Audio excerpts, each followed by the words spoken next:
This is the Weather Xtreme video. This is for Friday, June 26th, the morning edition. I'm James Spann. As expected, the long advertised changes are starting to take place today with rain chances going up, heat levels coming down. Still the heat ridge in place across the southern states this morning, but the westerlies are beginning to bend as a trough cars out over the east. We notice a series of thunderstorm areas passing north of the state this morning, and that was the radar at 5:09. Had a couple of isolated showers in West Alabama, but again, we'll see that radar lighting up, we think, later today. We are starting off the day mostly in the 70s. We'll expect a high between 87 and 90 for most spots today, as the heat levels indeed begin to come down. North of the state, we have flash flood watches in effect from northern Missouri over into parts of Pennsylvania, Maryland, and northern Virginia. Out west, we'll begin to see a lot of red flag and heat advisories out there as the heat ridge begins to pump up. And check this out. This is the convective outlook for the rest of today and tonight. We have the standard slight risk down into the Tennessee Valley of extreme North Alabama and a marginal risk down to Interstate 20, down to Birmingham. And north of the state, there is an enhanced risk over parts of Tennessee and Kentucky as we get some better jet stream dynamics there. So some of the storms later today could pack a punch. Tomorrow, a marginal risk from about Birmingham south as the surface boundary keeps on dropping to the south. And on day 3, will be dry as a bone as dry continental air drops in here. This is the overall rain for the next 5 days, valid through Wednesday morning of next week, suggesting rain amounts between 1 and 2 inches.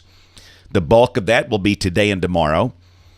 And the tropics still very quiet, just a whole lot of dry air out there in the deep Atlantic basin. All right, model fans, here's the GFS. This is the 06C run, valid today at 1 o'clock local time. And again, you can see the ridge developing in the west, the trough beginning to carve out in the east, and we'll expect to see a number of showers and storms this afternoon and tonight. And again, some of those can be pretty strong. This is the high-res HRRR this evening at 6 o'clock. Tomorrow, the amplitude continues to increase. Big old 597 heat ring begins to show up over Utah and Nevada in the western states, but a nice cool trough around here. And that's going to push a surface front in our direction. We'll expect a number of showers and storms tomorrow. Highs in the middle 80s. Not going to rain all day. There'll be some breaks. The sun could peek out at times, but if you got something planned outdoors, expect rain delays or rain issues. And then Sunday looks beautiful. Sunny and less humid. Dew points dropping in the 50s. That sounds good. Some of the cooler pockets could actually see upper 50s maybe early Sunday morning. But the high should be in the middle 80s. And the same thing on Monday. Dry air. Most spots will start the day in the low to mid 60s. The high should be in the upper 80s. No risk of rain, which is very odd for a June day. But Tuesday, moisture begins to come back. We'll bring back the chance of scattered, mostly afternoon and evening showers and storms.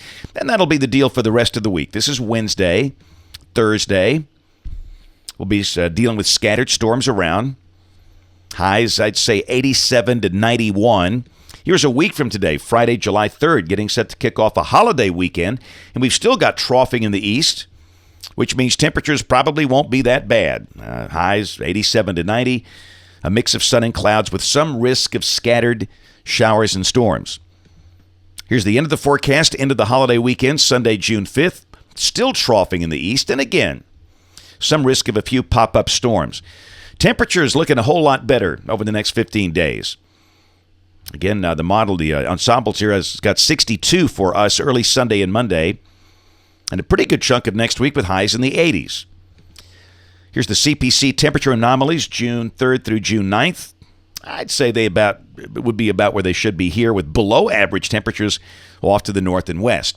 That's it for the Weather Xtreme video this morning. We'll have notes in the blog. Next video here by 4 o'clock this afternoon. If you can catch us this evening on the live stream of the television side, ABC 3340 News at 4, 5, 6, and 10. Thanks for watching. Have a great Friday, and God bless.